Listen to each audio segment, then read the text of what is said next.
വെറുതെ ഒരു ആഗ്രഹത്തിൻ്റെ പുറത്ത് ചെയ്ത് നോക്കിയതാ കേട്ടോ. പപ്പ വെട്ടണം കണ്ടു, അപ്പം ഒന്ന് വെട്ടി നോക്കണം എന്നൊരാഗ്രഹം. പാല് കിട്ടുമോ എങ്ങനെയാണെന്ന് അറിയണ്ടേ. റബ്ബറിന് യാതൊരു പഞ്ഞമില്ലാത്ത സ്ഥലമായതുകൊണ്ട് ഇഷ്ടംമാതിരി റബ്ബർ ഉണ്ടായിരുന്നു കേട്ടോ. അതെൻ്റെ ചെറുപ്പത്തിലും അതെ.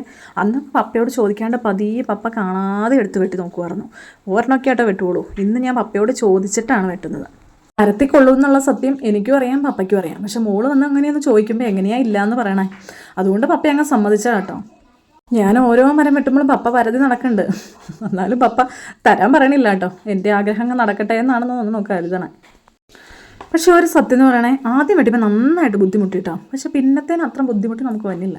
റബ്ബർ മരം വെട്ടാൻ നല്ല എളുപ്പമുള്ള പരിപാടിയാണെന്നാണ് എനിക്ക് തോന്നുന്നത്. 5-8 മരം വെട്ടി നോക്കിയിട്ട് ഇങ്ങനെ പറയണമെങ്കിൽ നമുക്ക് വലിയ പാടുള്ള കാര്യമൊന്നുമല്ലല്ലോ. എന്തൊക്കെയാണെങ്കിലും ഓരോ മരം വെട്ടിയിട്ട് അതിൻ്റെ ചോട്ടിൽ നിന്ന് മാറുന്നതിന് മുമ്പ് ചിരട്ടയിൽ പാലെത്തണ്ട കേട്ടോ. അത് നോക്കിയാൽ മതിയില്ലേ. വെട്ടി വലിയ പരിചയമില്ലെങ്കിലും പാലെടുത്ത്, ഒത്തിരിയല്ല, ഇടയ്ക്കൊക്കെ പാലെടുത്ത് ഒരു പരിചയമൊക്കെ ഉണ്ട് കേട്ടോ. അതുകൊണ്ട് ചിരട്ട പിടിക്കാനും അങ്ങനെ ഒരു വശമൊക്കെ ഉണ്ട് കേട്ടോ.